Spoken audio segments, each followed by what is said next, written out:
Entonces, hoy vamos a ver varios temas. Vamos a ver todo el tema de programación en C y luego vamos a ver lentamente cómo se integra en la SP32. También vamos a ver temas de electrónica, porque hablando con muchas personas de RAS me he dado cuenta que tienen bases que o están confundidos en temas de electrónica o directamente no conocen esos temas y simplemente funciona por arte de magia. Entonces la idea es que eso no sea así. La idea es que ustedes puedan entender completamente por qué es que las cosas funcionan y no que simplemente llamo un pin con esta función y funciona. Y bueno, vamos a empezar. ¿Alguien aquí ha programado en C? 1, 2, ok. El resto supongo que no.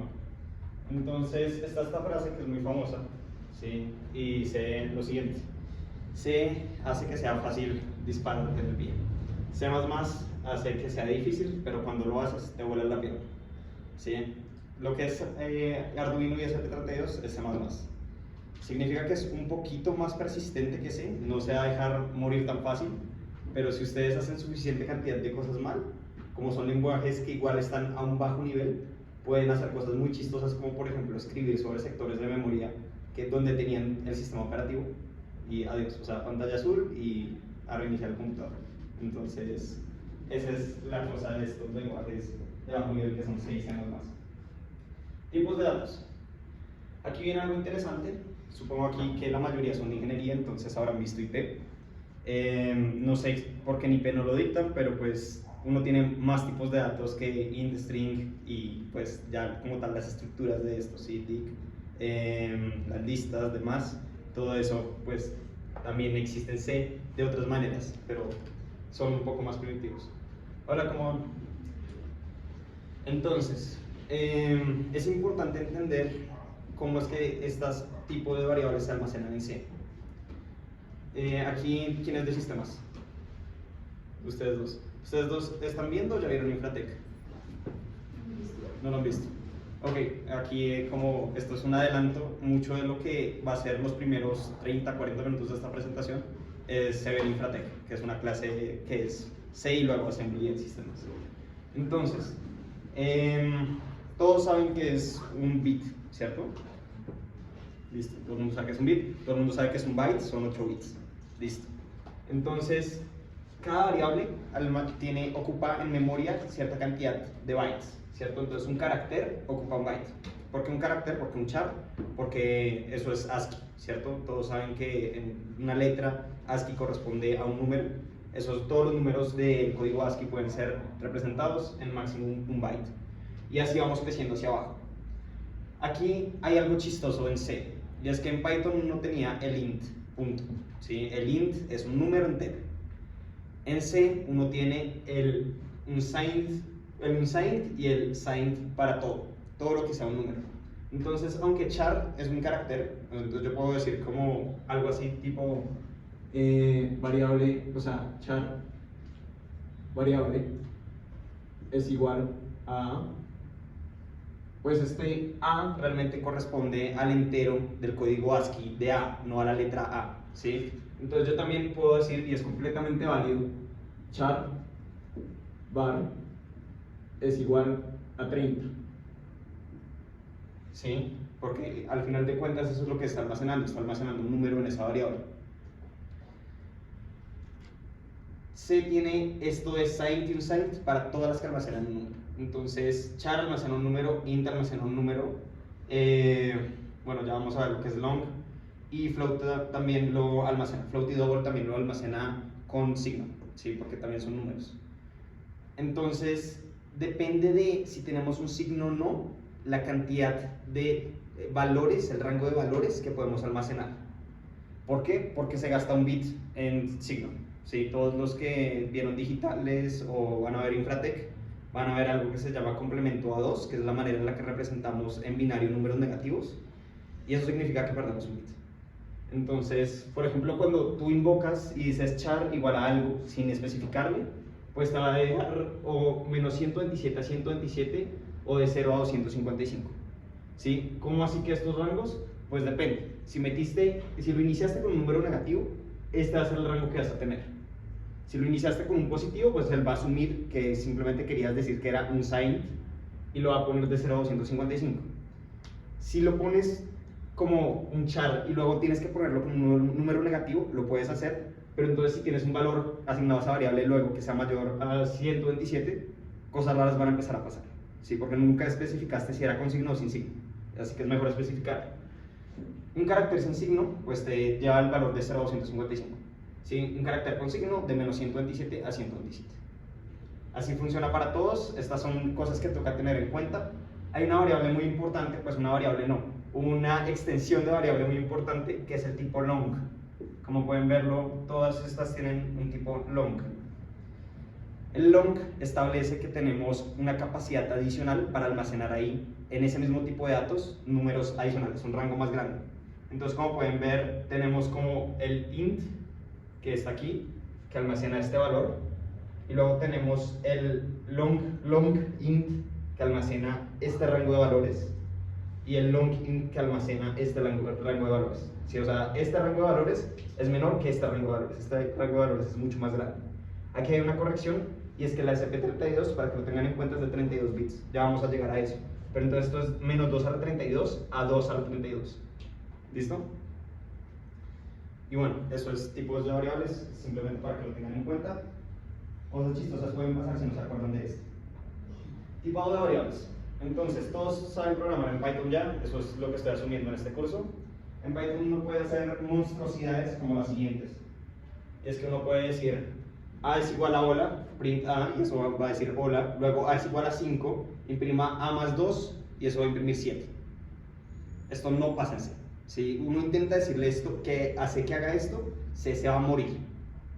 Porque para C uno declaró esta vaina como un string, ni siquiera un string, ya vamos a llegar a eso, pero uno no le puede cambiar ese tipo de repente a que sea un int.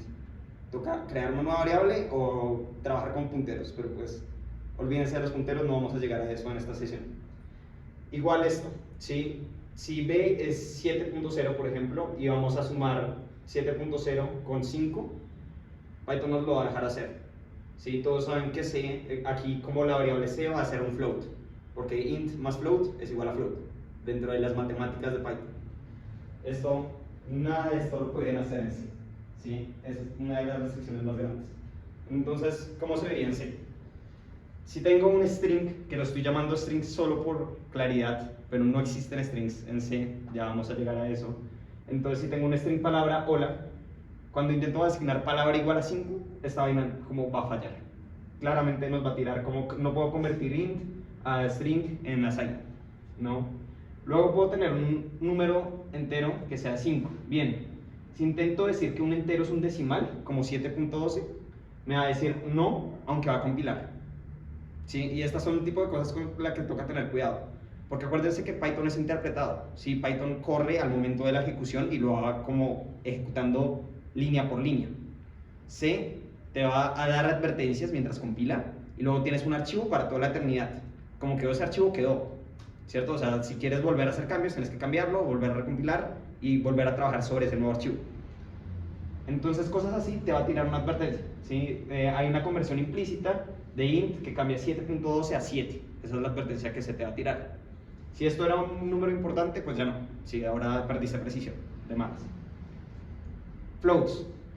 Yo puedo tener un float, que es un decimal, con otro número, que sea 6.1. Eso está bien redactado hasta ahí. Si yo intento hacer una suma de mi número y otro número, que número era 5 y otro número 6.1, esto no va a funcionar, ¿sí? De nuevo, va a compilar, ni siquiera va a advertir en este caso, que es lo más interesante, porque pues esta operación nunca ocurrió en el momento de compilación, pero cuando tengamos el archivo ejecutable, ese decimal se perdió, ¿sí? Y se perdió para mal encima, porque no solo puede ser que se perdió, sino que escribió decimales que no eran en la siguiente variable. Ya vamos a ver cómo trabaja esto, pero por eso es importante como la lógica de bits en C. Operadores en C. Sí, tenemos la mayoría de los operadores de Python. Perdón, borro acá. Listo. La mayoría de los operadores de Python con un par adicionales. Entonces tenemos más, menos, por, el dividido de división. No existe, bueno, sí existe, pero luego lo veremos de división entera, el módulo, luego tenemos incremento y decremento, que esto en Python no sé si lo han usado antes, ¿sí? Y más y menos. Ok, luego tenemos los de comparación, ¿sí? Igualdad, distinto, mayor o igual que, menor o igual que. Sí, estos todos son intuitivos. Ahí es donde se pone complejo. Estas son las cosas con las que toca tener cuidado. Entonces, tenemos los lógicos, donde tenemos, por ejemplo, el ilógico. Luego tenemos el no lógico, que es todo eso trabajando sobre una lógica de bits. Luego tenemos los bitwise, que son el AND bit a bit, el XOR bit a bit y el NOT bit a bit. ¿Sí? Entonces, este NOT no es igual a este NOT. Son cosas que uno tiene que tener en cuenta ahí. Desplazamiento de bits, esto es útil cuando uno trabaja con hardware. Cuando uno trabaja, por ejemplo, con la S32, ya vamos a verlo, mucho de la lógica de, por ejemplo, quiero prender un LED que cuente tales números, se puede hacer usando esto. Ya vamos a ver cómo, pero pues esto es algo que en Python no se usa, no creo que nadie lo haya intentado, pero uno puede realizar corrimientos. Entonces, esto es algo más propio de Verilog u otros lenguajes que uno ve. Y luego tenemos la preasignación. Como ya les había contado, uno pues tiene i++ y menos, pero uno puede tener más y menos i. Esta es la manera número 1 de cómo cagar al C. ¿Sí? Esta es la manera en la que todo for muere. Esta es la manera de tirarse fors. ¿Por qué? Porque esto funciona diferente. ¿Sí? Preasignación implica que antes de ejecutar las siguientes acciones, le va a asignar el valor siguiente y luego va a ejecutar las acciones. Entonces, si uno tiene esta vaina dentro de un for, se va a saltar todas las cosas por un paso, por ejemplo. Y pues luego se va a salir del índice, si estaba trabajando con algo con índices, por uno, y va a morir. Entonces, esto es algo con que tener cuidado. Es muy útil, pero hay que tener muchísimo cuidado. Entonces, los operadores lógicos. Les mencioné que habían el AND lógico, el XOR y demás. Entonces, primero veamos lo que viene siendo el AND lógico. Este es el AND bit a bit, ¿sí? Que es uno solo. Tenemos 4 y tenemos 5 como números enteros. Números enteros, entonces vamos a representarlos como de 8 bits, ¿cierto?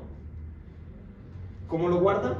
Es en binario, por detrás. ¿Sí? Entonces el 4 va a ser 50100 y el 5 va a ser 50101. Cuando hagamos esta declaración, que el entero C es A, AND bit a bit B, esto va a dar lo siguiente. Lo que va a hacer es coger el número A en binario, el número B en binario, y va a aplicar el operador AND para cada uno de los bits. Como pueden ver, pues ahí está la tabla de verdad de AND, si no lo habían trabajado antes, creo que aquí lo habían trabajado hasta cierto punto, pero el único caso donde va a pasar para estos dos números es donde este bit es igual, que es el tercer bit, entonces 1 y 1 es 1. ¿Sí? Entonces dentro de las matemáticas de C, si yo hago 4 AND 5, la respuesta es 4. Sí, porque ese es el resultado que me queda de la operación bits a bits entre estos dos números. Eso es muy útil cuando uno tiene temas de que quiere usar todo con unos o todo con ceros, y es muy útil en la electrónica. Entonces es algo importante que deben tener en cuenta. Luego tenemos lo que les mencionaba de desplazamiento. Desplazamiento es literalmente corrimiento de bits. Hay dos posibles operadores de desplazamiento. Está este de acá, que pues es desplazamiento hacia la izquierda, y luego tenemos este de acá, que es desplazamiento a la derecha. Es así de fácil. Entonces, por ejemplo, declaramos un valor de 5. ¿Sí? Entonces, 5 ceros, 101. Luego vamos a correrlo. Entonces decimos que es el valor desplazado por bits hacia la izquierda, 2. Aquí me quedó chistoso, de hecho acabo de darme cuenta. Como está en la tabla, simplemente lo corrimos 1. Entonces, número original, número en el corrimiento. Si ven que corrimos 1 hacia acá, entonces todo se corrió 1 a la izquierda. El bit de mayor valor, el de mayor peso, pasa y se da toda la vuelta hasta acá. Siempre va a pasar. Si esto fuera un 1, aquí terminaría un 1.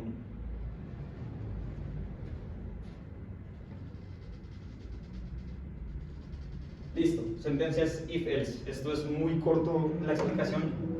Yo creo que solo voy a pausar si hay preguntas.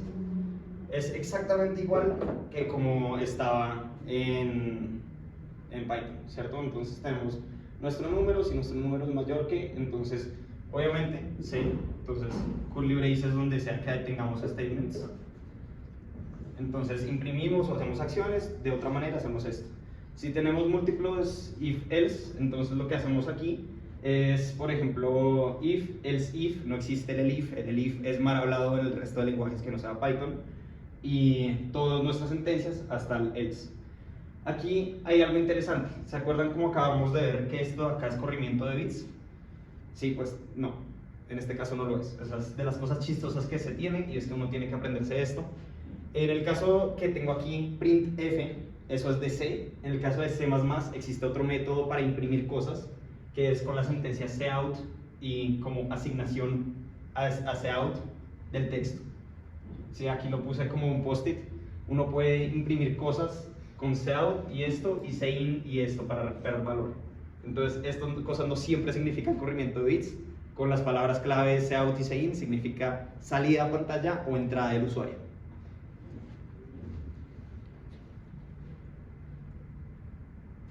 For y while, nada parecido a Python, ¿sí? Y la van a cagar 1000 veces escribiendo force.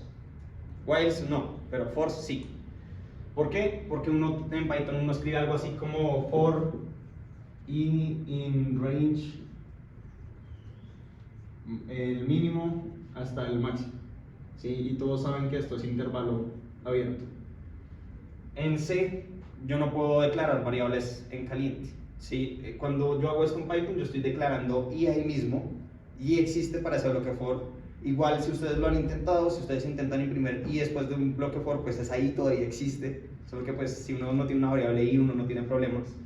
En C tengo que declararla si quiero usar cual sea que sea la variable. Entonces, ¿cómo se vería esto? Por ejemplo, digamos, for i in range, llamémosle 0 hasta 10. O sea, todos de acuerdo que si pusiera un print de i, por ejemplo, en este caso, me imprimiría de 0 a 9, ¿cierto? En el caso de C, esto se vería así. For, entonces inicialización de la variable, entonces digo int i, y aquí es donde escojo el rango de abajo, ¿sí? Si quiero que empiece en 0, pues digo int i es igual a 0. Es más, no lo tengo que decir porque siempre va a empezar en 0 por defecto. Sí, pero si quiero que empiece en 2, en 3, en 5, pues tengo que decir i igual hasta 20. Luego punto y coma. Condición, ¿hasta cuándo? Entonces i menor que 10 para que imprima hasta 9. Actualización, ¿sí? Por cuánto voy a el step. ¿Sí? ¿Se acuerdan que en Python uno puede hacer de 0 a 10 y hay un argumento adicional, step, que yo puedo decir, por ejemplo, 2, en vez de que de 1 a 1 suba de 2 en 2? Aquí también lo puedo hacer, pero es obligatorio siempre. O sea, este no es un argumento opcional, siempre lo tengo que declarar. La más fácil es i++. Esto que les mencionaba de la preasignación y la posasignación. Si uno hace un for normal y uno no quiere hacer cosas locas, siempre es posasignación, i++. Nunca preasignación, si no van a pasar cosas chistosas. Bueno, y el while, ¿alguien tiene alguna pregunta del while? No, listo.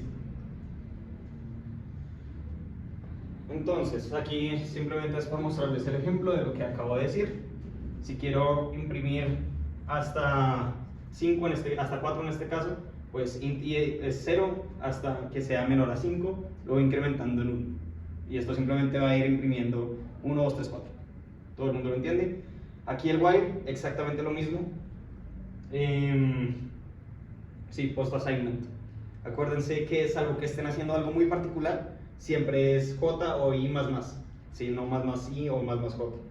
Y ya, tener cuidado con los braces.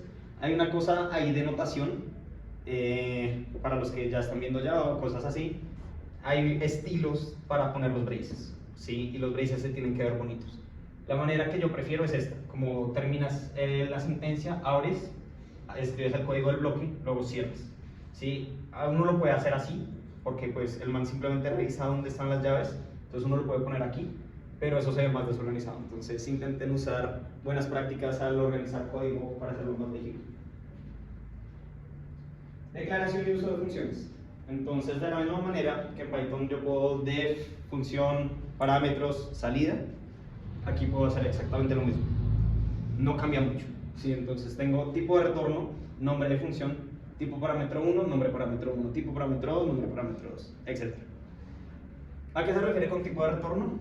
A estos. ¿Sí? Puedo tener un int, string, char o void. Una función void no regresa nada, no tiene la palabra return dentro de ella. Es más, si le pongo un return, se va a morir o me va a tirar un error en la compilación que diga, estás retornando algo en algo que no te va a retornar nada. Y bueno, parámetros, establece el tipo de parámetro y su nombre. Ejemplo, int edad. Esto uno ya lo hacía en Python. ¿Sí? Python no lo requiere, C sí lo requiere. Yo no puedo decirle edad, no le puedo meter solamente la palabra edad. Me va a decir, edad no existe como un tipo. Si se le intento meter solo la palabra edad, tengo que decirle que es un integer y que la variable se llama edad. Aquí lo tenemos, por ejemplo, int sumar, le entra el entero a, le entra el entero b, retorna a más b. ¿Sí? Int es el tipo de retorno. Luego tenemos void, significa que no tiene la palabra retorno. Entonces decimos resultado es el cuadrado, número por número. Entonces simplemente lo imprime, no genera retornos, entonces es un void. Si estuviera haciendo operaciones con strings, pues tendría la palabra aquí string, y retornaría una variable de tipo string o un string entre comillas.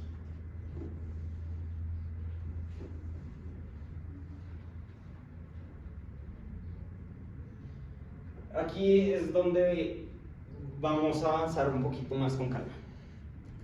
¿Alguien aquí ha trabajado con enums? ¿Alguien acá ha visto ambos cursos de digitales de electrónica? Además de SOASA. Bueno, SOASA en nuestra época era solo uno, ahora son dos. ¿No? ¿Nadie? Ok. Entonces, enums es una manera de tener un listado de estados cuyo índice corresponde, sí, pero lo leo aquí. Cada valor tiene un índice numérico, sí, esa es la manera más fácil de explicarlo. Entonces yo puedo tener, por ejemplo, aquí lunes, martes, miércoles, jueves, viernes, sábado, domingo. Y así mismo van a tener índices, entonces va a tener 1, 2, 3, 4, 5, 6, 7. Y ustedes dicen, eso se parece a una lista. No, no es una lista. ¿Sí? Yo no puedo decir día de la semana 2 y que me retorne martes. Eso es como la distinción más importante que tienen que llevarse con enums. Enums no es una lista, es una enumeración. Lo que hace es delimitar una representación de enteros, de números enteros, a palabras que ustedes decidieron, ¿sí? O a objetos que ustedes decidieron en resumen. Entonces cada valor tiene un índice numérico asignado que puede usarse para comparar o controlar el flujo del programa. Se utiliza para conocer y manejar el estado actual o seleccionar entre múltiples opciones predefinidas y ayuda a mejorar la legibilidad del código. Si esto simplemente es por el hecho de que no tengo que tener 1, 2, 3, 4, 5, 6, sino que puedo hablarlos como lunes, martes, miércoles, jueves, viernes. Ya vamos a ver un ejemplo. Si tienen preguntas, pregunten.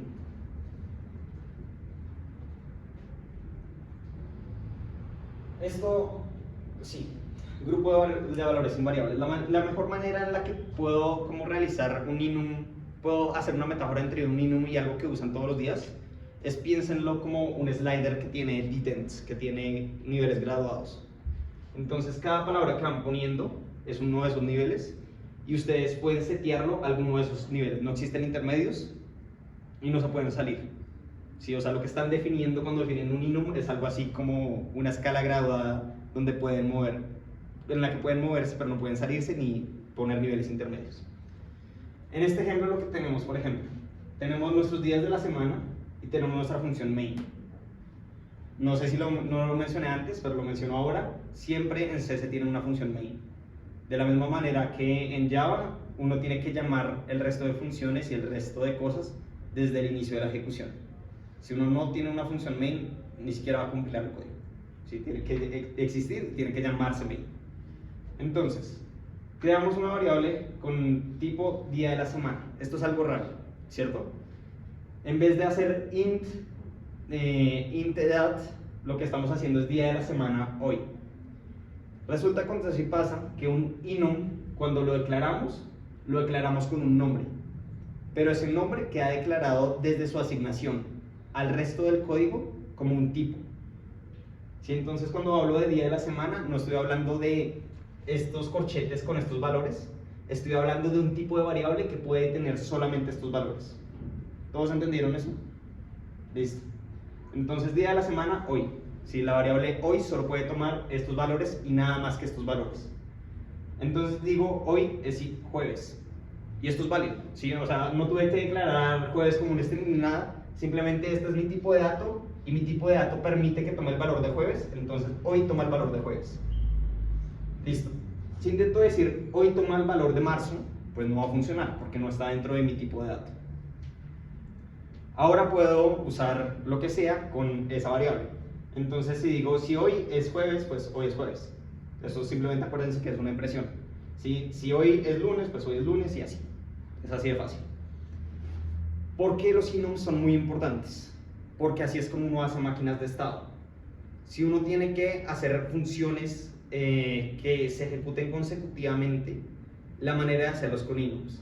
Sí, uno puede hacer chambonadas, uno lo puede hacer con ifs y else, pero nadie hace eso A y B es una pésima práctica porque muchas cosas pueden salir mal. Ya vamos a ver por qué.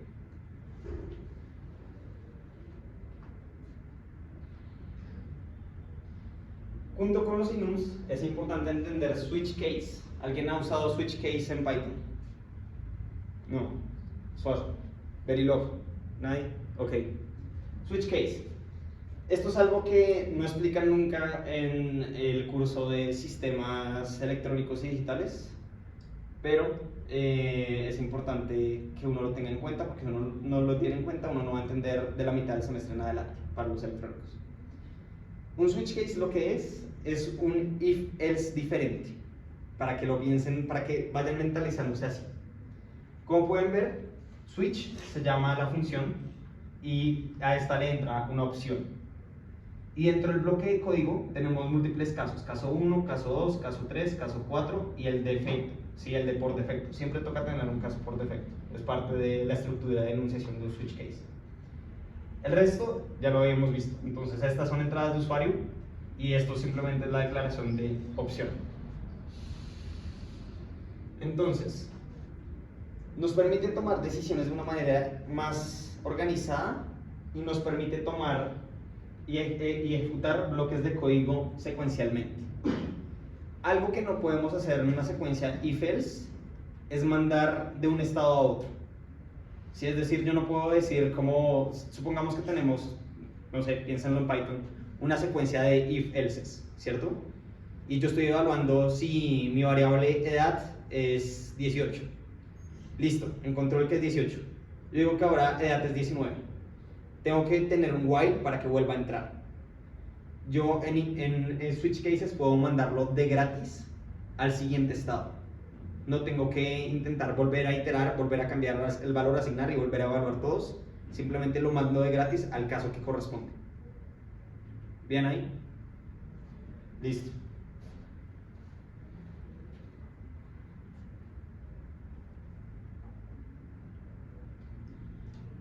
Entonces, no sé si se alcanza a ver bien. Aquí tenemos un ejemplo ya más práctico, que de hecho tal vez me toque ampliar como una imagen, porque no se ve absolutamente nada.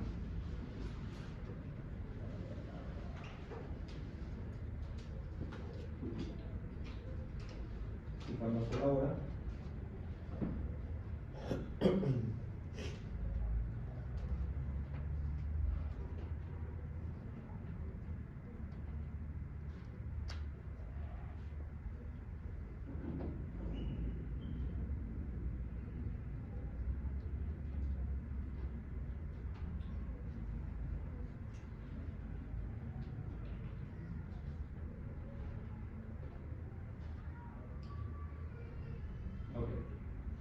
Entonces, ¿qué más? Cosas que uno siempre tiene en C, igual que uno en Java tiene como Java, int, args, etcétera, etcétera, uno siempre incluye esta vaina. ¿Sí? El por qué es más avanzado, simplemente importan siempre estas dos cosas. Declaramos nuestro enum, ¿cierto? Acuérdense que un enum es un tipo de variable. Entonces tenemos nuestro tipo estado que puede tener los posibles valores inicio, procesando y finalizado. Luego dentro de nuestro código main establecemos una declaración diciendo que estado actual es de tipo estado y que tiene el valor inicio. Aquí tenemos luego nuestra opción que simplemente es un integer. Y empezamos, entonces mientras que estado actual no se ha finalizado para terminalizar la ejecución, abrimos un switch case que evalúa el estado actual. Entonces tenemos el inicio. Aquí le pregunta al usuario, estado de inicio. Entonces, opciones: 1, pasar a procesando; 2, terminar, ¿cierto? Entonces, si elegimos la opción 1, el estado actual pasa a procesando, que es un dato que podemos cambiar porque está dentro de nuestro tipo. Si la opción es igual a 2, entonces estado actual es igual a finalizado y entonces nos salimos de la ejecución. ¿Sí? Por eso es que digo que uno puede mandarlo de gratis, porque uno puede usar esto y rotarlo entre estados dentro del case. Todo esto es un bloque if dentro de un switch case. Esto se puede, uno puede anidarlos. Es feo anidar cases dentro de cases, pero if else's dentro de cases está bien, porque así es la manera en la que evaluamos que la variable cambió y que tenemos que darle otro valor para mandarlo a otro estado en la siguiente ejecución. Aquí el resto es simplemente otro case que es procesando. Si lo mandamos en vez de a finalizado, lo mandamos a procesando, entonces podemos preguntarle, ¿queremos volver al inicio o queremos terminar? Entonces, si queremos mandarlo, si el usuario pone la opción de mandarlo al inicio, escribimos que lo mandamos hacia el inicio. Si el usuario quiere finalizarlo, pues entonces lo mandamos a finalizado. Cuando vuelva a correr ese while, simplemente va a entrar y va a salir. ¿Sí? O sea, va a fallar en el for, en el while que iniciamos al inicio. Una cosa, sí, esto es importante. El caso de finalizado, ¿cierto? ¿Se acuerdan que cuando la variable sea igual a finalizado terminamos la ejecución del while? Pues esto va a alcanzar a entrar, porque acuérdense que mandamos las cosas de a gratis, o sea, no tenemos que esperar a que corra el ciclo. Entonces, cuando decimos que el estado es finalizado, inmediatamente evaluamos el finalizado y por eso podemos imprimir estado finalizado antes de que falle. Si uno con una secuencia de if-else no puede hacer eso, porque cuando le doy el valor y vuelve a evaluar, pues ya tiene el valor, entonces va a fallar la evaluación, no va a entrar dentro del loop. Aquí lo pudimos mandar dentro de gratis, entonces podemos imprimir que finalizó antes de que se termine el loop. ¿Preguntas de switch case? ¿No? Listo. Entonces ahí está lo que ya habíamos visto. Aquí ya vamos a irnos centrando más en ESP32. Entonces, en ESP32, cuando uno, mejor dicho, desde el instante desde que uno abre Arduino el IDE o desde que abre Plataformio, uno tiene más funciones que no existen en C y que son particulares a ESP32. Funciones como establecer el pin mode, ¿sí? O funciones como digital write o delay. Estas funciones son exclusivas de cuando estoy trabajando con un microcontrolador, no están incorporadas en C, porque no tiene sentido tener un pin mode cuando pues no puedo controlar los pines del procesador de mi computador. ¿Todos entienden lo que hace el código? Lo voy a explicar igual. Entonces, lo primero que hicimos fue declarar como un entero nuestro pin de LED, o sea, simplemente le dimos el nombre LED pin al número 2. La palabra const significa que no cambia. Si yo le intento decirle LED pin igual a 3, va a decirme no, ni mierda. Sí, es así de fácil. Luego tenemos nuestro setup. La función setup corre una vez, corre al inicio de la ejecución. Este de acá, en cambio, el void loop, se puede ser como nuestro main. No existe una función main cuando estamos trabajando con el microcontrolador, y esto simplemente es un ciclo que corre infinitamente mientras esté encendido el microcontrolador. ¿Lo podemos sacar en algunos casos de esto? Sí. ¿Por qué querríamos? Buena pregunta, ¿sí? Si queremos sacarlo del void loop, existen algunos comandos de muy bajo nivel que nos permiten hacerlo para reiniciarlo la vez siguiente, sin que corra este código. ¿Por qué querríamos hacerlo? Por conservación de batería.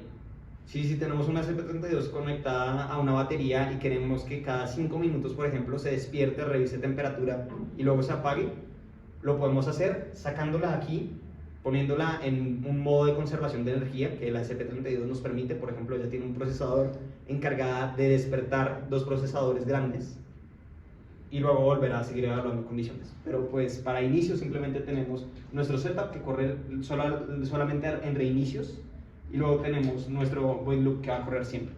Aquí en void setup lo que hicimos fue pin mode, que esto ya responde a lo que vienen siendo las patas. Tienes ahí la CP32. Ya sacó esta de acá.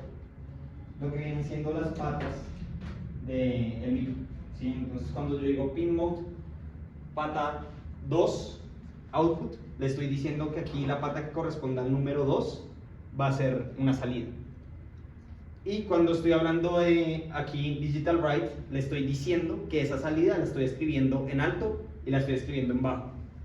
¿Sí? Cuando la escribo en alto simplemente significa, esa pata ya sabíamos que era una salida porque lo declaramos aquí, le vas a dar 5 voltios en el caso de un Arduino o 3.3 voltios en el caso de una SP a esa pata y vas a esperar.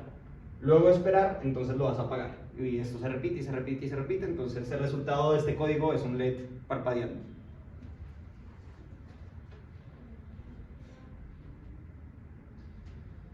Aquí viene otra hermosa cita, porque ahora vamos a empezar a hablar de lo que viene siendo la electrónica como tal y conceptos de electrónica. Y es, en la electrónica, el humo es lo que hace funcionar las cosas, hay que hacer que no se salga. Si se sale el humo, la cosa deja de funcionar. Esto existe, por cierto, como pueden buscarlo, es bastante conocido. Entonces, ESP32. Este bichito de acá, uno lo ve muy simple, ¿sí? Uno lo ve así, tranquilito, poquitos componentes montados, no, realmente no.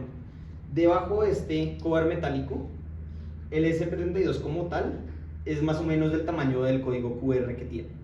¿Sí? Es un chipcito chiquitico, chiquitico, chiquitico, y está rodeado de un huevo de resistencias, controladores de voltajes, memorias y demás, ¿sí? Y la antena Wi-Fi. Solo que a uno no le venden solo ese chip, bueno, sí lo venden, pero pues para el consumidor venden es toda la unidad, para que uno no tenga que ponerse a joder con cosas que ya alguien resolvió. Entonces venden todo cubierto, pero esto realmente es un chipcito chiquitico. Lo que están viendo es lo que viene siendo el dado del chipcito pequeño, que es el silicio. Ya estos son, o sea, esto es lo que están viendo aquí, es lo que hay dentro a nivel de transistores, puertas lógicas, unidades aritmético-lógicas y demás. ¿Qué significa que sea de 32 bits? Que las variables que podemos tener pueden tener un máximo valor de 32, hay un asterisco, ¿sí? ¿Se acuerdan de las variables long? Con las variables long podemos pasarnos ligeramente, ¿sí? Hay muchas excepciones ahí, simplemente asuman que el tamaño máximo de un número que pueden guardar es 2 a la 32, ¿sí? Porque entonces tenemos, todos son binarios, ¿cierto? Podemos asignar aquí un 1, un 0, un 1, un 0, un 1, un 0. Son 2 estados por 32 bits. Entonces, variable máxima es 2 a la 32.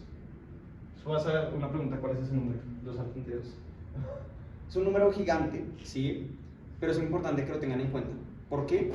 Porque uno hace cosas que mantienen tiempo. Y el tiempo, estas cosas no saben contar en cualquier cosa que no sea milisegundos. ¿Sí? Son 4.294. 4.000 millones, yo no sé qué. Sí.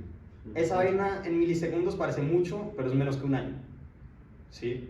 Entonces, si yo voy a tener este bicho enchufado contando milisegundos todo un año, en algún punto se van a llenar y se va a joder todo. ¿Sí? Eso es exactamente lo que va a pasar.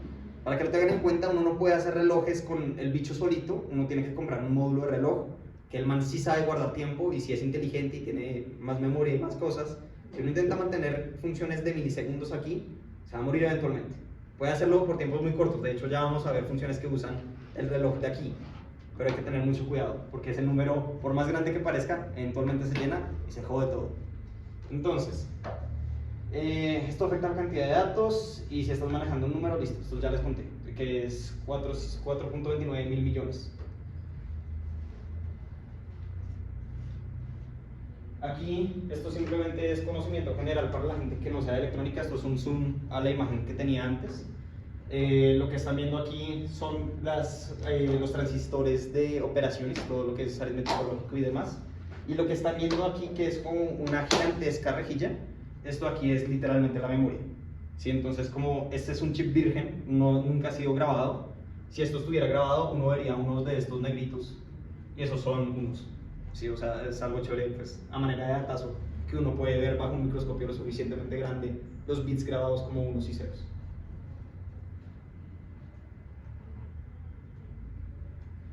Entonces, algo con lo que estuve trabajando con Simón hace 2 semanas, ¿parece eso? Fue ver señales en un osciloscopio. Ya vamos a llegar a ese video. Pero entonces existen tipos de señales. Existen señales analógicas y existen señales digitales. Aquí, ¿cuántas personas no son de electrónica? Ok, 4. Ok, entonces sí voy a dictarlo con calma. Cualquier cosa me paran, me dicen, preguntan. Entonces, señales analógicas. La manera simple de verlo es que puede tomar cualquier valor discreto, bueno, cualquier valor no discreto entre el mínimo de operación y el máximo de operación del micro.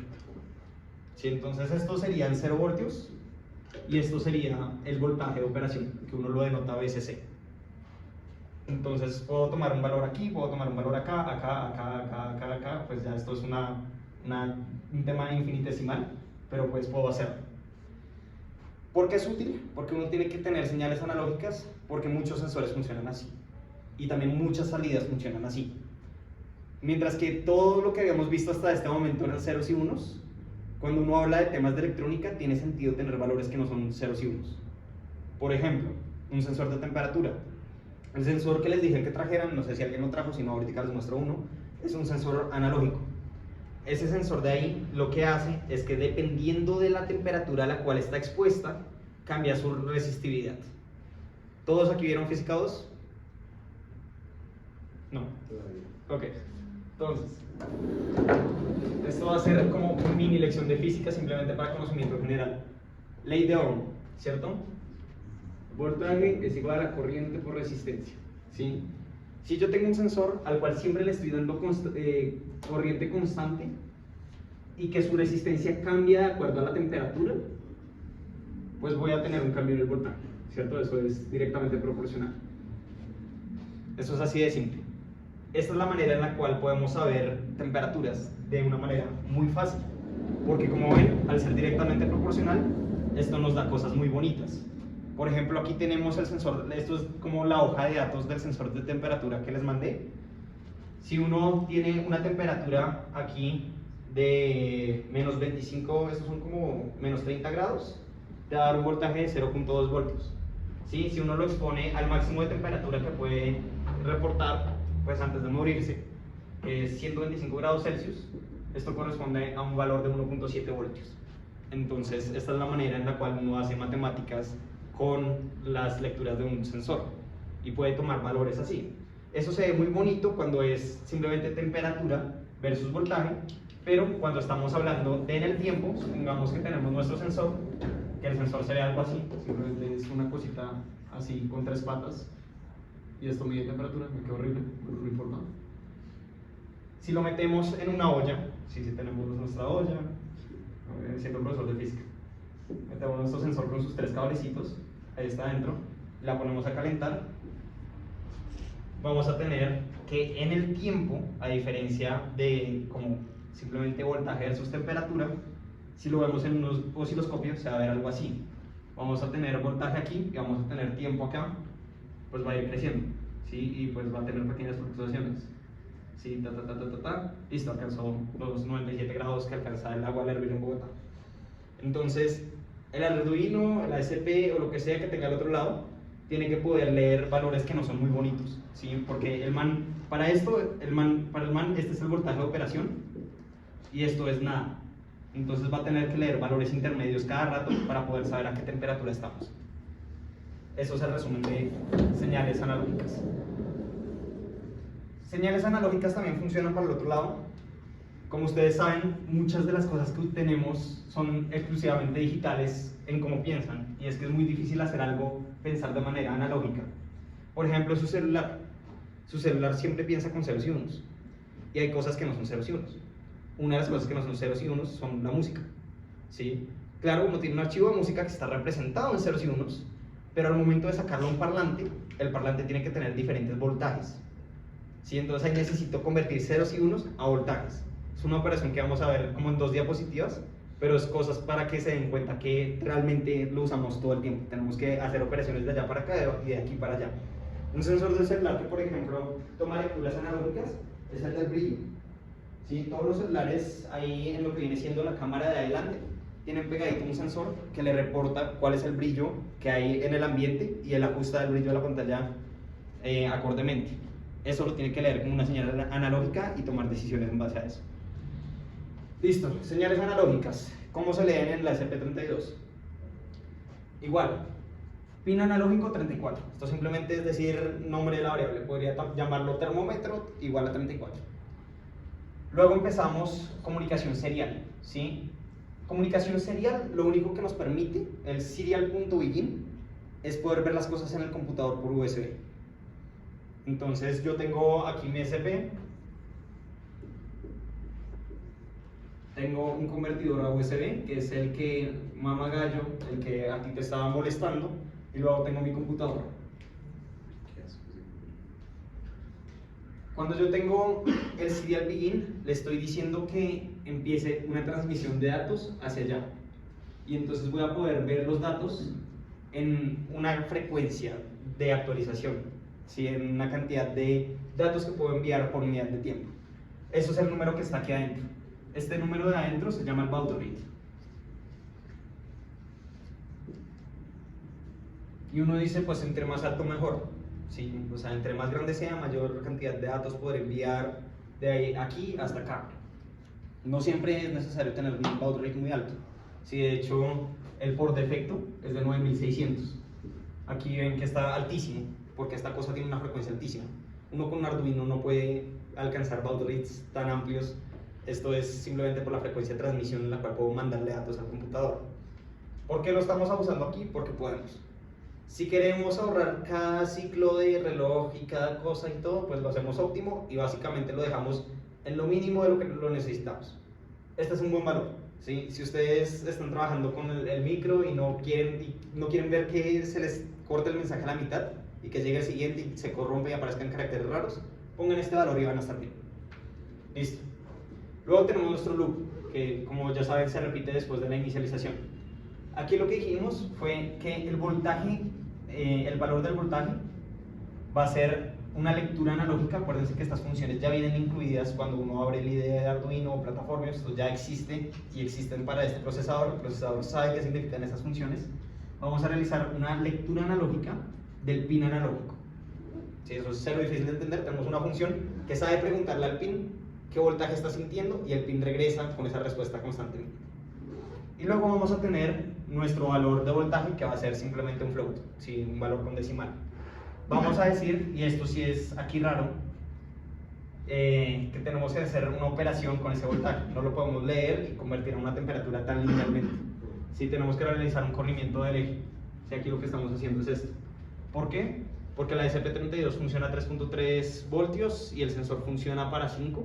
Entonces toca decir, ok, todo lo que va a sentir lo va a sentir menos, o sea, lo va a sentir en una escala menor. Entonces toca desplazar el eje Y por cierta altura, el valor de intercepción del eje Y. Esto es lo que estamos haciendo aquí. Entonces valor analógico por 3.3 dividido 4095. 4095 es algo chistoso, ya vamos a llegar a ese número. Simplemente tómenlo como un número mágico por ahora. Y luego tenemos nuestra temperatura, ¿sí? Para realizar la conversión a temperatura, eso sí hay una fórmula que siempre se usa, que está en el datasheet. ¿Sí? Si ustedes buscan el datasheet del sensor, les va a decir, pues tome el voltaje, quítele 0,5 y multiplíquelo por 100 y eso te va a dar la temperatura en grados Celsius. Así de fácil. Imprimimos en nuestro computador, imprimimos en nuestro computador, imprimimos en nuestro computador, esperamos un segundo y seguimos.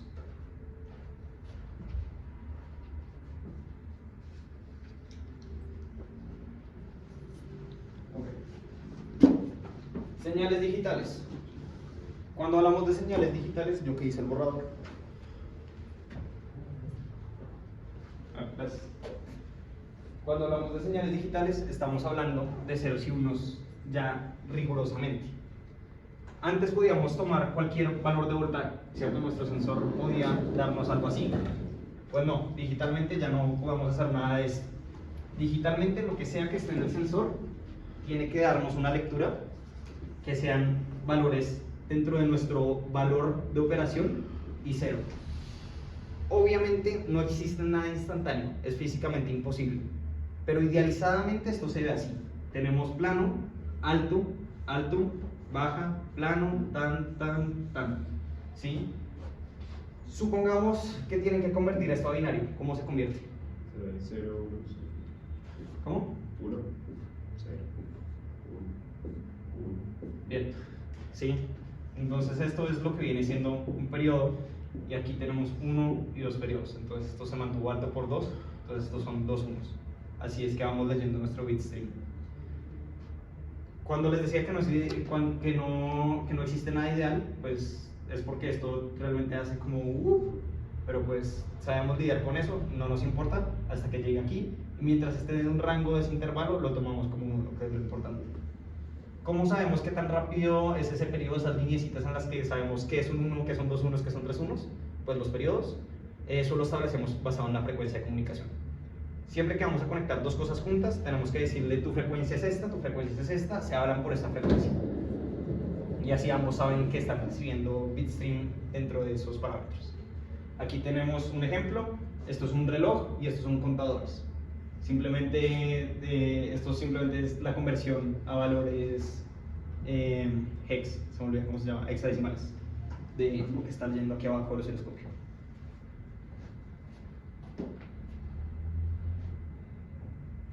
Señales digitales. Entonces, señales digitales, la manera más simple es algo que o tiene un valor alto o tiene un valor bajo. Y la razón por la cual puse esto aquí en vez de dejarlo simple es que quería desilusionar un poquito a los de sistemas. Los electrónicos no hacemos un trabajo perfecto, ¿sí? Uno ve este botoncito de óptica, lo van pasando si quieren, y uno dice, tiene dos posibles estados, o está oprimido o no está oprimido. Y no, ¿sí? Lo lamento, cuando uno oprime ese botón hace exactamente esto, ¿sí? Y puede hacer cosas más caóticas, donde el voltaje va a estar alto, bajo, bajo, alto, bajo, ¿sí? Y esto realmente fue un 1, queremos que esto sea un 1 y queremos que esto sea un 0. Es por el tiempo que uno lo mantiene presionado, que no está exacto por el tiempo que lo reconoce la DSP. Sí, pero además es por imperfecciones mecánicas del botón. O sea, sí uno puede comprar botones finos. De hecho, suena raro que uno pueda comprar botones finos, pero uno puede comprar botones finos que reducen un poco eso. Pero pues, ¿quién quiere un botón fino cuando uno realmente puede hacer un poquito de código y truquitos para que esto no pase? Entonces, aquí lo que estamos haciendo es, tenemos nuestro botón y tenemos un LED, ¿sí? Dos cosas que tienen dos posibles estados, prendido o apagado, ¿sí? O presionado, suelto, o prendido o apagado. Y luego tenemos nuestro estado botón, simplemente lo pusimos como un int y inicialmente no está oprimido, ¿sí? Cuando iniciamos la ejecución no está oprimido. Luego, el setup. Decimos que nuestro pin mode del pin del botón, es decir, la pata 15 de esta cosa, es una entrada, ¿sí? Porque es un botón. Y le decimos que la pata 2 de esta cosa es una salida, porque es un LED, ¿sí? Por uno queremos que entren voltajes, por otro queremos que salgan voltajes. Y luego simplemente empezamos nuestra comunicación con el computador, esto de acá. Entonces, el loop de ejecución. Vamos a preguntar cuál es el estado del botón. ¿Cómo vamos a preguntarlo? Con digital read, ¿sí? Para analog usamos analog read, para digital usamos digital read. Simplemente es preguntarle qué estás leyendo en esa pata.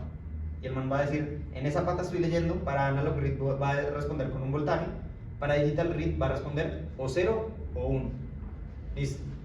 Si el estado del botón está en alto, entonces lo que vamos a hacer es prender el LED. Digital write, ¿cierto? También tenemos analog write. Analog write toma como argumento un voltaje, ¿sí? Entonces vamos a decir analog write, nuestro pin, le damos un voltaje de 1.7, que es un valor intermedio porque esta cosa opera entre 0 y 3.3, pero le podemos dar con analog write un valor de 1.7, por decir algo. Aquí similarmente, pues usando digital write, podemos darle un valor de alto. Alto es un 1, ¿sí? Dato curioso, si quisieran hacerlo, aquí también es válido mandar a esta función el número 1, si va a entender que 1 es alto. Esto se hace más adelante, ya van a ver un ejemplo con esto. Y imprimimos, nuestro botón fue presionado, el LED fue encendido en el computador. Esto está llegando aquí a la pantalla. Si no, entonces simplemente mantenemos el LED apagado, ¿sí? Tenemos nuestro pin y lo mantenemos bajo, eso es todo. Imprimimos, el botón no está presionado, el botón no está presionado, y esperamos 100 milisegundos. ¿Cómo se ve esto en el computador? Pues esto se van a ver como lecturas constantes cada 100 milisegundos más el tiempo que le tome procesar esto, pero pues se va a ver constantemente si está presionado o si no está presionado. El momento en el que lo dejamos de hacer, pues en el siguiente ciclo va a cambiar. Es muy rápido, entonces no vamos a alcanzar a notar que se demoró en procesar.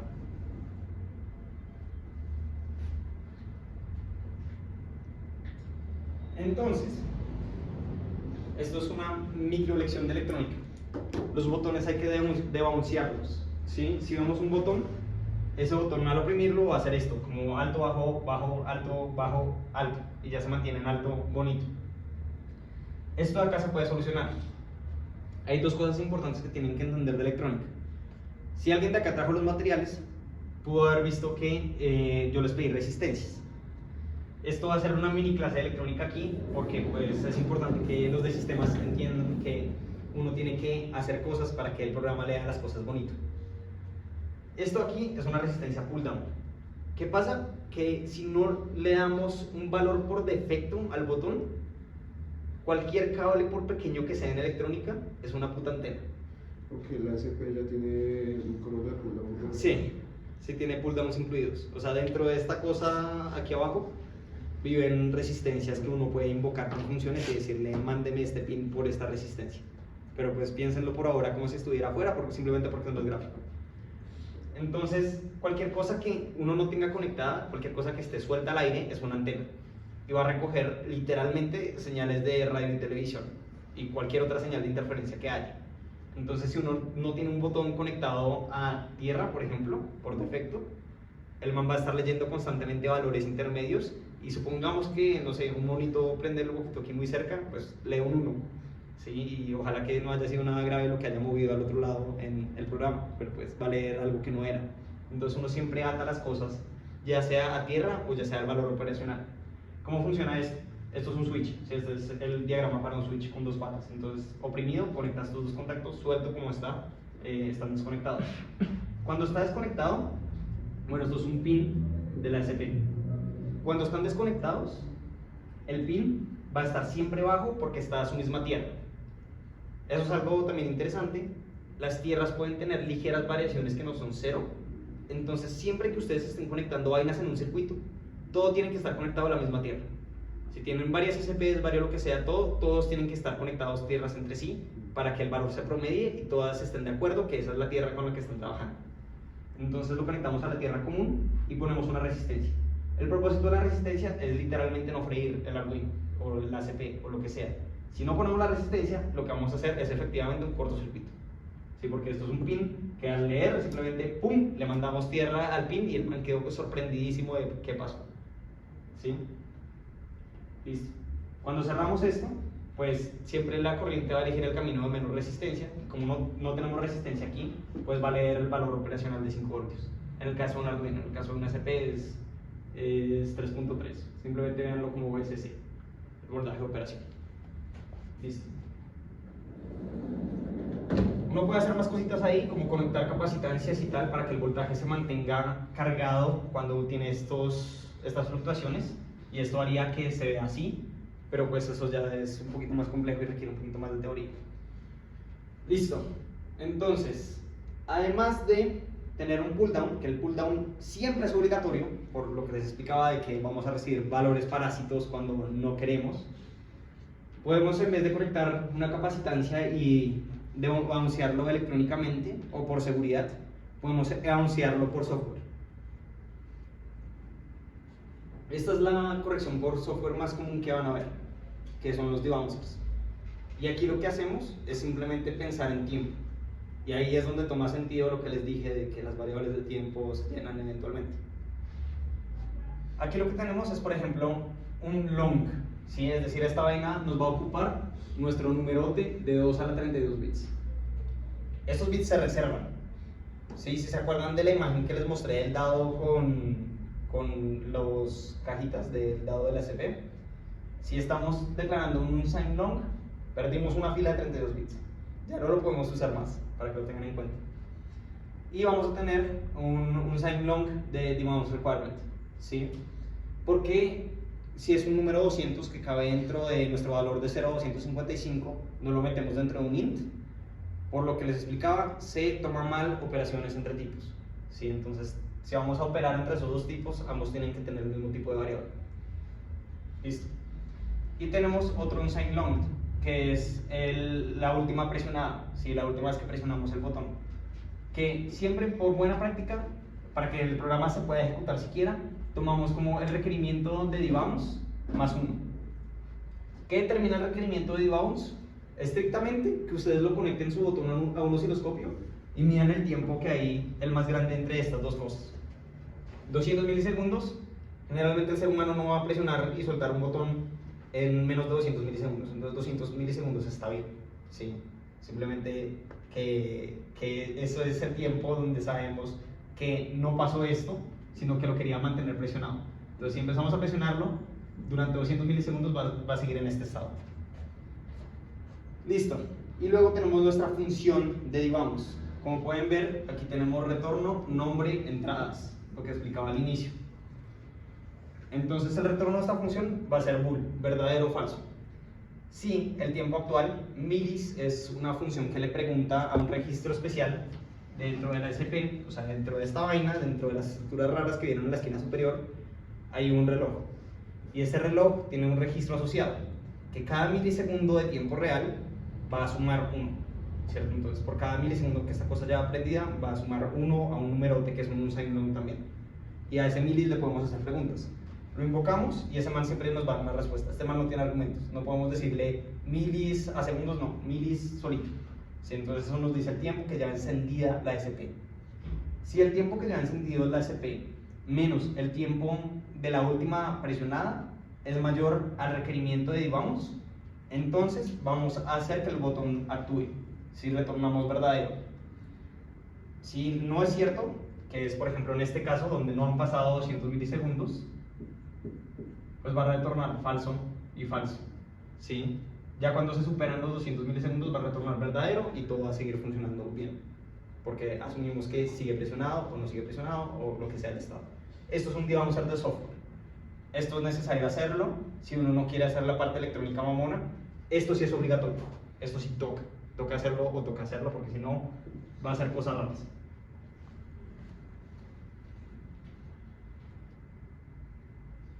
Entonces, convertidores ADC y DAC. ¿Quién ha trabajado con Arduino? 1, 2, 3. Si uno ve un Arduino 1, por ejemplo, que es el más bonito de todos porque es súper gráfico, uno ve que los pines de un lado dicen digitales y los del otro dicen como digitales hasta la mitad y luego analógicos. La SP32 no dice ni mierda. La SP32 dice los números. Y uno dice, pero ¿cuáles eran digitales y cuáles eran analógicos? Hacemos magia.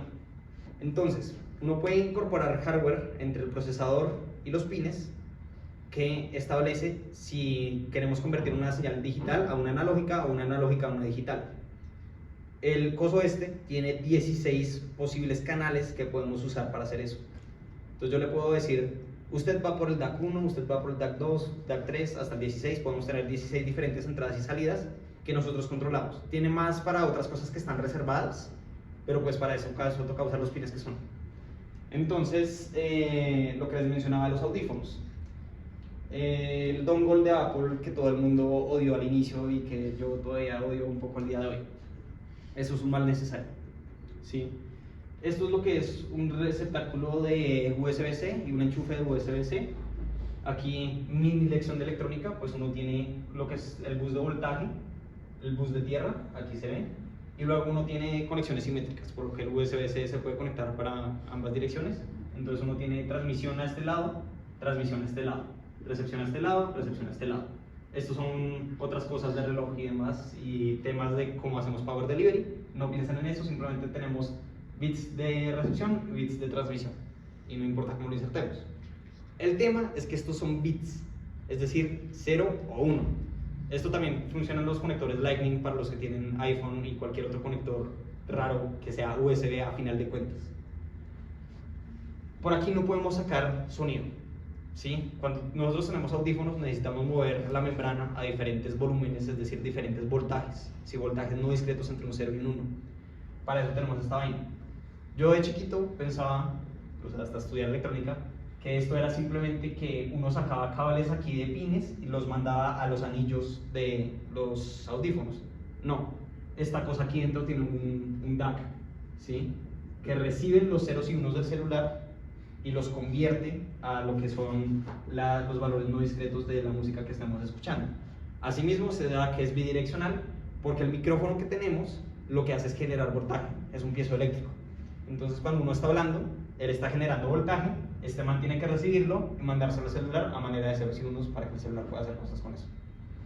Eso es a manera de datazo. Y pues eso. Cosa no intuitiva de los DACs y ADCs es lo mismo para como uno lo programa de esta tarjeta. DAC es Digital to Analog Converter y ADC es Analog to Digital Converter, pero ambos son bidireccionales, entonces todo bien. ¿Se acuerdan cómo yo he dicho que la lógica es de 32 bits? Los DACs no. Los DACs les asignaron el hermoso valor arbitrario de 12 bits. Entonces, ¿qué significa 12 bits? Significa que si yo tengo una señal, ¿sí?, que sea analógica, yo tengo 12 bits, que es igual, es 2 a la 12, o sea, esto hacia acá tiene 2 a la 12 intervalos que puedo convertir, ¿sí? Entonces, cuando corresponde aquí, aquí, aquí, aquí, aquí, tienen que ser en los intervalos discretos que el DAC puede entender. Hacer un DAC de 32 bits es muy berraco, es durísimo y es muy caro. Los de los celulares, la única razón para la cual puedo decir no compren cosas de estos downward chiviados es que pues un DAC que tenga menores niveles de resolución, la música va a sonar peor, así de fácil. Sí, si necesito como... ¿Cómo se ve esto? Este eje Y se ve como obviamente con 12 bits, pero esto se va a ver como 0, 1, 1, 0, 1, 1, bla, bla, bla, bla, bla, con 12 bits de niveles. Entonces cuando el celular le manda al DAC esto, el DAC sabe que tiene que producir el nivel de voltaje correspondiente al 0,1 o al 1,0 o al 1,1, y tenemos 2 a la 12 posibles intervalos. Asimismo, recibiendo, pues vamos a recibir esta señal y lo que le va a llegar al procesador va a ser el 0,1, 1,0, 1,1, lo que sea, que es el nivel correspondiente al voltaje que está recibiendo. Entonces, eso en calidad de música es la razón por la cual mucha gente sigue usando, por ejemplo, amplificadores de tubos que son completamente digitales y que no tienen intervalos discretos que pierden resolución de sonido.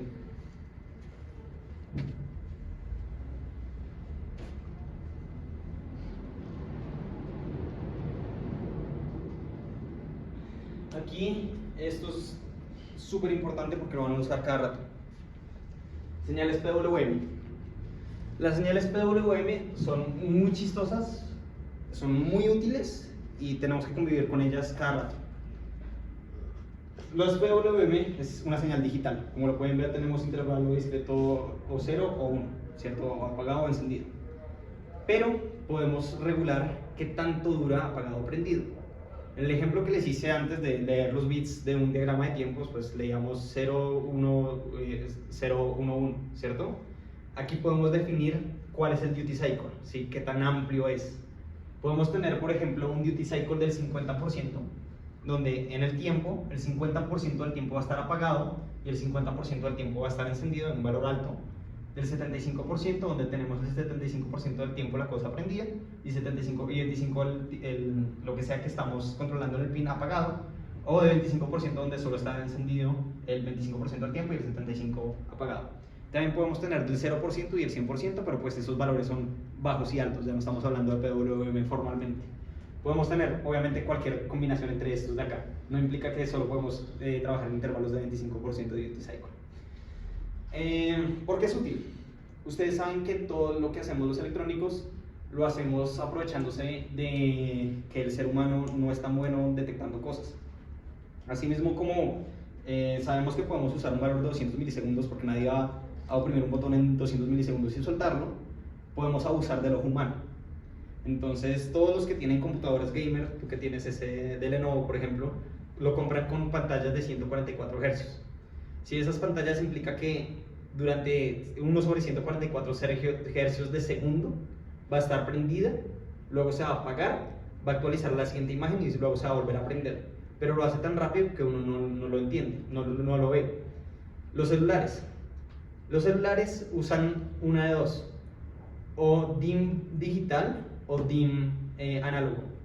Ahora todo el mundo quiere irse a un intermedio que existe, pero por hacerlo fácil simplemente es análogo, que evita el dolor en los ojos, ¿sí? Resulta cuando así pasa que el brillo también es percibido así. Entonces podemos asumir que algo es menos luminoso si lo tenemos prendido menos tiempo. ¿sí? Aunque se prenda con la misma intensidad, porque ven que la intensidad no cambia, si lo prendemos durante menor cantidad de tiempo, lo vamos a percibir como menos luminoso. Entonces los celulares, la mayoría, creo que Samsung es el único que lo ha empezado a hacer, lo hacen con ese truco, pero eso en algunas personas causa dolor de cabeza. Todas las lámparas LED estas también controlan el brillo usando PWM, es decir, nosotros no lo percibimos como que se están prendiendo y apagando muy rápido, pero dependiendo de cuánto tiempo están prendidas y cuánto del tiempo están apagadas, por persistencia de la visión, se llama ese fenómeno, nosotros lo percibimos como más brilloso o menos brilloso.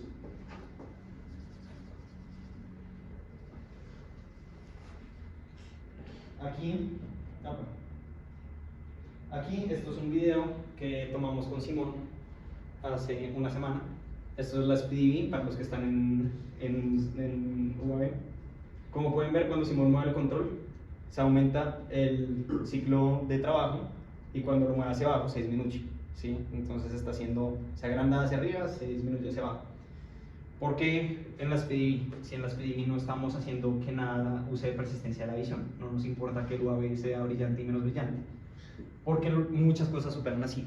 Entonces, todos los que son servomotores, todos los que son temas de control de motores y diferentes actuadores, trabajan con señales PWM, donde se establece previamente que una señal de cierta longitud de tiempo implica ciertas cosas, ¿sí? Entonces, en un servo, si tenemos nuestra señal y la mantenemos alta por cierto intervalo de tiempo, nosotros sabemos que lo que sea que fue el tiempo que pasó aquí, vamos a llamarlo X, equivale a 25 grados de rotación, ¿sí? Si lo tenemos en cambio más corto, sabemos que esos son, digamos, 90 grados de rotación. Y eso es la razón por la cual todas estas cosas controlan servos y demás con PWM. Además de que pues no necesitamos enviar bits ni señales analógicas, ¿sí? ¿Qué pasaría si el PWM no existiera? Que tendríamos que hacer una de dos: o sacar más de una pata de esta cosa, porque con una pata podemos enviar un 0 o un 1. Si quisiéramos no usar PWM, tendríamos que establecer cosas de niveles, como lo que vimos en lo de la conversión análoga a digital, y tendríamos que establecer 0 grados vale tal voltaje, y necesitaríamos más de una pata, o sería muy impreciso, ¿sí? Porque esta cosa, digamos que se le baja el voltaje dentro de ciertos rangos cuando uno le pide mucho. Entonces, si yo tengo dos servos conectados y muevo uno, pues se va a caer un poquito la tensión y el otro también se movería. ¿Sí? En cambio en PWM esto puede bajar, como baja un poquito la gráfica en el eje Y, pero sigue estando dentro del rango de operación, y entonces el man no se mueve porque sigue siendo el duty cycle lo que él lee. ¿Todos bien ahí? Sí, y al final pues eso es lo que estábamos viendo ahí con Simón en el osciloscopio, de que si funcionara los pines PWM de la SpeedyV, porque no nos estaba moviendo el servo. De hecho, con servos el ejemplo, ahí pueden ver cómo se está moviendo, mueve el control y se mueve aquí el ciclo de trabajo. No era eso, era un pin diferente que estaba puteado, pero pues es importante ver cosas así. Listo. Señales digitales PWM. ¿Cómo se hace? ¿Cómo hago yo para decirle al SP que me mande algo durante un ciclo de trabajo? En cuanto al servo, para que no se preocupen, porque lo que les voy a mostrar es un poquito horrorizante, existen librerías. Entonces uno le dice servo 90 grados, servo 45 grados, servo 10 grados. Uno no tiene que decirle que me mande un duty cycle del 75, ni el 25, ni el 10. No, eso ya existe. Igual para controladores de motores y para todo. Si estás haciendo algo tú desde cero, ahí te va a tocar a ti hacer la librería y vas a tener que trabajar a este nivel, ¿sí? Pero de resto ya está implementado. El ejemplo que vamos a usar es con un LED. ¿Listo? Con el ejemplo que les dije del brillo del LED, vamos a dimearlo y incrementar su brillo gradualmente para poder tener persistencia de la visión y que se perciba como que viene apagado a prendido y prendido a apagado. Aquí lo que establecemos: pines, frecuencia, estos simplemente son constantes, el canal del ADC y la resolución. Si no necesitamos la resolución de 2 a la 12, podemos decirle que use una resolución de 8. Lo que no podemos decirle es que use una resolución de 16. ¿Todos entienden? Sí. Listo. Setup. Pin mode. El pin del LED es una salida. Nueva función. LED C. LED C es una biblioteca que viene incorporada dentro de la tarjeta del chip como tal, ¿sí? O sea, estos son ya métodos con el que el man viene de fábrica. Si quieren saber más del LEDC, aquí les dejé la documentación, ahorita les mando la presentación por PDF. Entonces, LEDC lo que hace es simplemente el trabajo de PWM.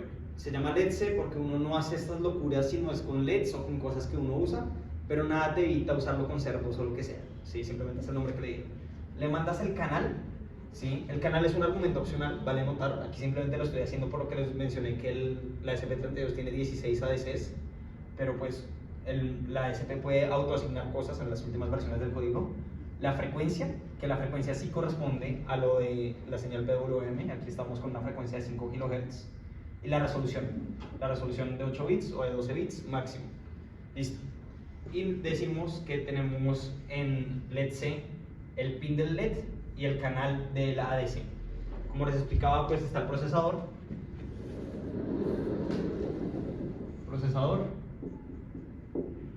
SP32, y luego antes de nuestras salidas vamos a tener diferentes ADCs en algunos. Estas son limitadas, se nos acaban. Si intentamos usar más de las que tenemos, pues ya nos toca usar otra cosa que no sea una SP32, porque no hay más punto. Entonces ahí lo que hacemos es mandar el pin del LED y el canal al cual está ese LED. Listo, loop. Esto es un for, ya lo conocemos. Entonces for, entonces variable, declaración de variable con el inicio de esa variable. For int duty cycle, empezamos la variable en 0. Duty cycle menor que 255. Aumentamos el duty cycle en pasos de 1, duty cycle más, ¿sí? Entonces decimos let's say write, igual que todo, tiene funciones de read y write, de hecho let's say solo tiene funciones de write. Let channel, le mandamos el canal del LED y le mandamos el duty cycle. Y luego decimos que espere en 5. Entonces aquí lo que va a hacer es que va a incrementar el valor del duty cycle de 0 a 255. ¿Qué significa eso?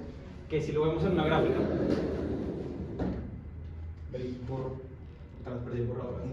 gracias. Entonces, de la misma manera que teníamos intervalos en el eje X, ahora tenemos para PWM intervalos en el eje Y. 0, 1, 255. La señal siempre es constante y tiene frecuencia constante de, ¿cuánto dijimos? 5 kHz. Pero dependiendo del valor que le mandemos, un valor entero de 0 a 255, pues va a durar 1 prendido. Luego en la siguiente iteración de ese for va a durar 2 prendidos, luego 3, luego hasta que llega a 255 y ahí termina el loop. Eso simplemente está estableciendo qué tantos intervalos se mantiene alto y bajo. Entonces aquí lo estamos haciendo así. Eso. Entonces empezamos en 0, vamos incrementando hasta 255, vamos incrementando de a 1 en 1. Lo escribimos y esperamos. Así es como vamos viendo que el LED pues cada vez es más brillante porque empieza casi apagado, luego dura un segundo, pues una milésima, un pico segundo más, entonces lo vemos un poquito más brillante, luego 2 picos segundos lo vemos un poco más brillante, 3, 4, 5 instantes de tiempo, hasta que llega al máximo de instantes de tiempo que es encendido todo el tiempo. Una vez hace eso, pues hacemos lo inverso para disminuir el brillo. ¿Sí? Entonces, de nuevo, declaración de variable, inicialización ahora en el máximo en vez de en el mínimo, hasta dónde, o sea, condición de terminar, y lo vamos a terminar cuando sea igual a 0, ¿sí?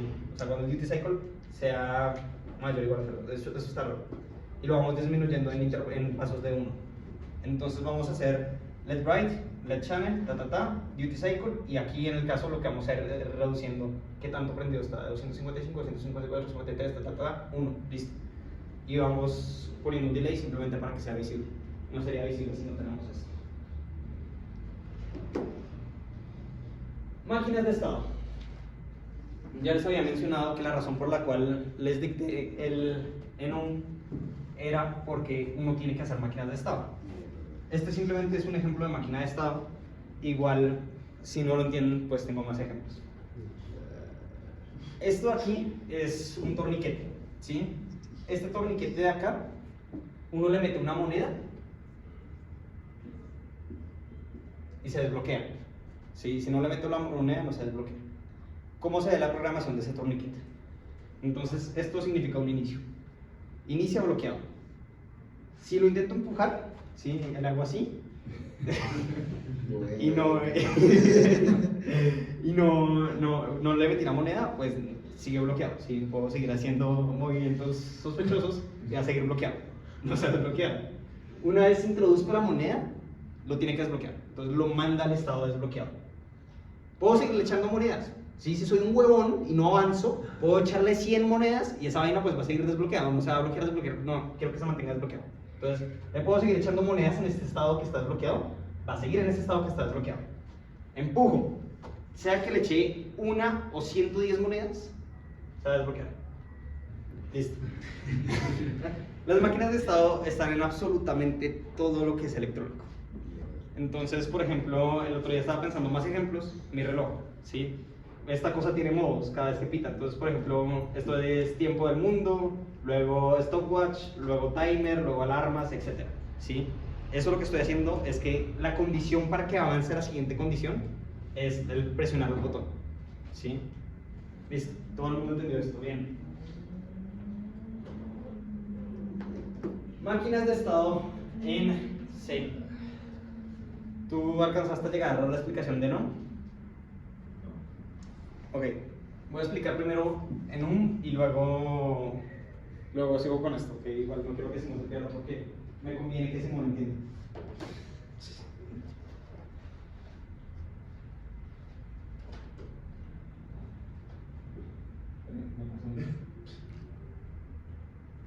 Listo. Ahí. Entonces, Simón. Un enum lo que es una declaración de un tipo de variable mía, ¿sí? Donde yo digo qué posibles valores puede tomar esa variable. Como les decía a ellos que lo pensaran, es como un slider con detents fijos, donde solo lo puedo mover a esos valores, no existen valores intermedios y no me puedo salir del rango. ¿Sí? Si esta cosa mide números y esto va a ser 50, 25, 0, pues no puedo decirle que ahora es A, ¿sí? Simplemente es un tipo. Aquí estoy declarando un enum que es un tipo con día de la semana, es el nombre de ese tipo. Y digo que tiene los valores lunes, martes, miércoles, jueves, viernes, sábado, domingo. Luego estoy empezando mi código y estoy empezando una variable con el tipo día de la semana. ¿Sí? Entonces esa variable hoy solo podrá tomar los valores que tienen el tipo día de la semana. Le puedo asignar valores que estén dentro de ese rango. Hoy es igual a jueves. Bien, no le puedo asignar valores que no estén dentro de ese rango. Hoy es igual a mayo 20, no. Y lo podemos usar para poder saber cosas. Entonces, si hoy es jueves, entonces hoy es jueves. Si hoy es lunes, hoy es lunes. Si le pones una que no está, te da error. Y Da error. uno. Sí, termina la discusión. Lo único como que quiero resaltar para todo el mundo es que de la misma manera que declaramos un int edad,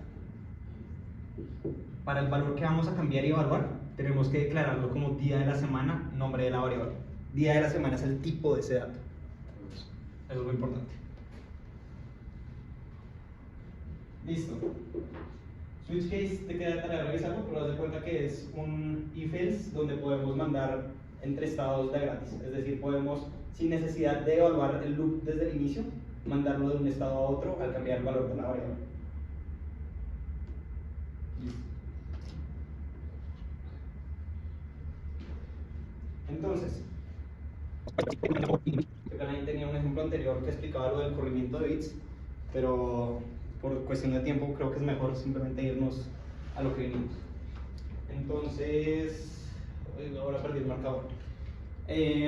Lo que tenemos aquí es la declaración de pines que hemos... Listo. Entonces, máquina de estados. Los que no han visto sistemas electrónicos y digitales van a ver máquinas de estados hasta que se cansen. Pero en mi época no las explicaban tan bien. Entonces esperemos que lleguen a comentar. Ahí pueden ver que la máquina de estados es exactamente lo que tú pintaste. Se inicia, a botón presionado, prende, tan, listo. Esa es la máquina de estados. Obviamente como notarlo como estados está bien, pero pues aquí simplemente quería que vieran cómo inicia con ambos apagados, prende el primero, apaga el primero, prende el segundo, prende ambos y luego vuelve apagados. Listo. De hecho, bueno, aquí preguntas. Preguntas de lo que sea, de C, de SP, curiosidades, cómo se usa algo. Yo tengo una duda sobre el switch case. O sea, es como un tipo el SIF, pero con la diferencia de que no es necesario, por decirlo, analizar todo el book. En efecto. Entonces voy a volver al ejemplo que tenía ahí para explicar eso rápido.